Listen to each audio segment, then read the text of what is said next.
terra. Vai ficar ativado por terra. Em cima vem as plantas e outras coisas que você quiser decorar.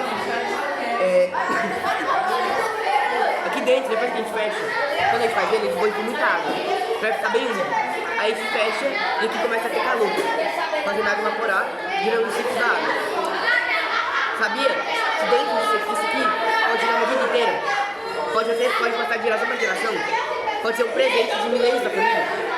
Bem, aqui dentro ocorre o ciclo da água, da evaporação e da condensação. Por isso que dá pra ver que a terra tá até meio molhada também e as coisas estão molhadas. Eu vou explicar isso agora. Bem, como eu mencionei, aqui dentro tem calor. Ou seja, a água aqui dentro evapora. A água que tá fora evapora.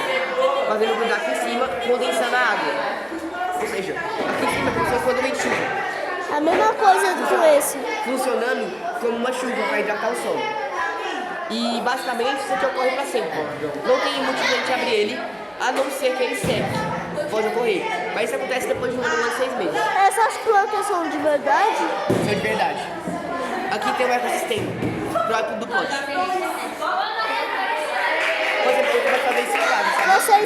Vocês pegaram uma raiz e plantaram aqui dentro. Esse tem 20 dias.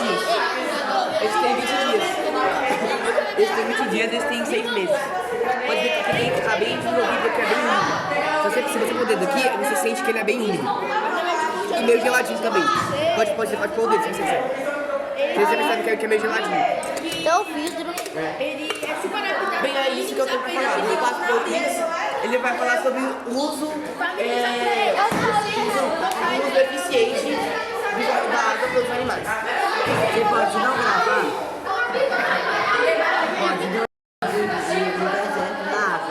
Uma região onde não tem água, é muito tempo. Aí você se pergunta como ele faz para beber água. O vento que vem do sudeste da África, que traz a névoa, gruda no corpo do couro, e aí se transforma em gotículas de água.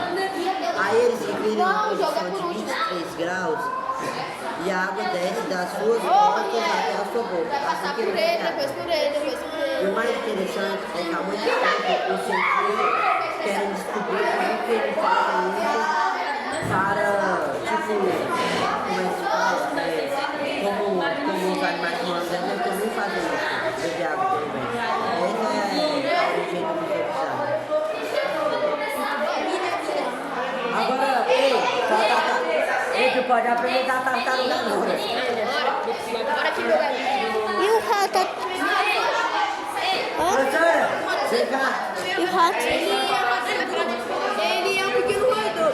Ele vive na América do Norte, no deserto da América do Norte. E ele nunca bebe água. Aí você me pergunta, como é que ele obtém toda a água que ele Por isso que dá pra perceber que é rato roedor todo Por isso que tá falando que é do deserto, porque ele nunca bebe água, que ele é do deserto. ele obtém.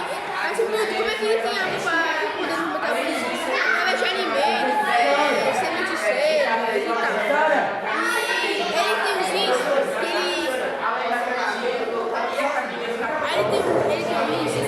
que ele consegue minimizar a perda de líquidos na urina.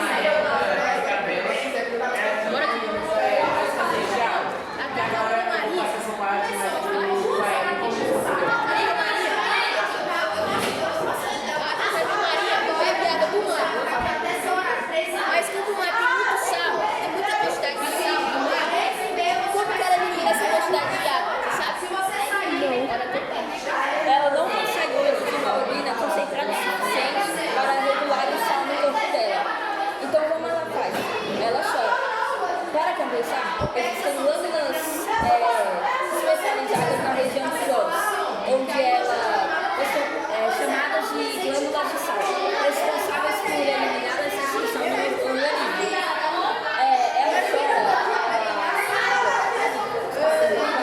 Ela chora água com excesso de sal.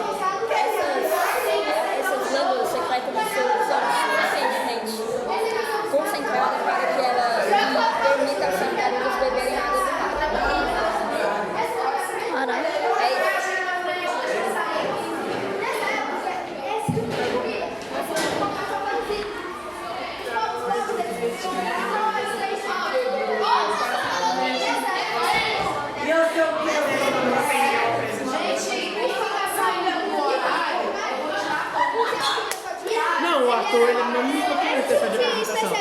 mas eu vou até falar mais rápido. Por isso que era mais usada pelos pobres. Apresenta aí, depois eu vou ver o teu. Opa, sou o João Felipe, do 7º J. Essa é a sala do 7º J.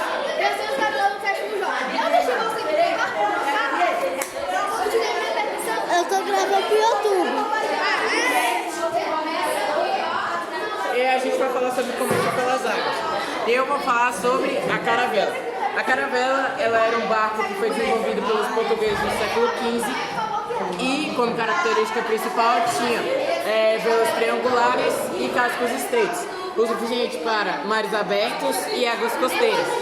Como outra característica é que tinha uma cabine que ficava mais ou menos aqui, que ela guardava queijo defumado e carne seca.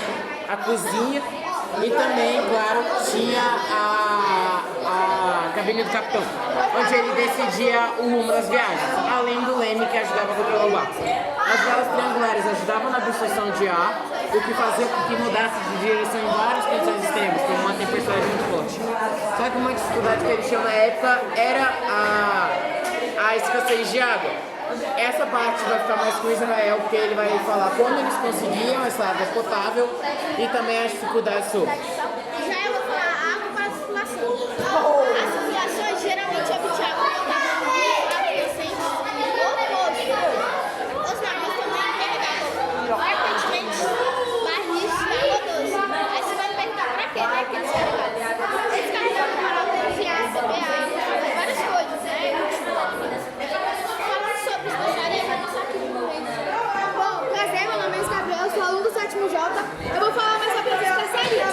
Durante o século XIV e XV, essas especiarias como... Esse daqui? Esse aqui é a canela. O nome é canela.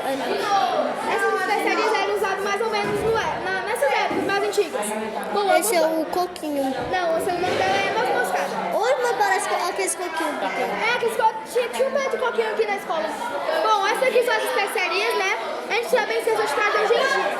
Mas também o gengibre nessa época era também, né? Ele era bastante usado. Nessa época, esse tipo de especiaria era comprado só pelos ricos, porque há coisas mais difíceis de serem encontradas. Eu vou falar um pouco sobre algumas. Bom, essa daqui é a noz moscada, ela é usada para molhos e também usada para fazer doces.